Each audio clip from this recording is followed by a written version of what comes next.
సింధమ్మా. నా బ్రహ్మచర్యం బాకీ చెరిపే సింధమ్మా.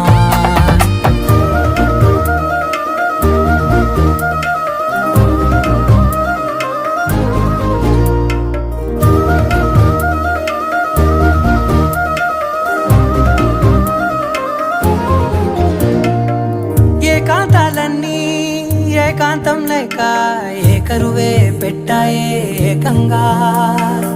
సంతోషాలన్నీ సెలవన్నది లేక మనతోనే కొలువయ్యే మొత్తంగా.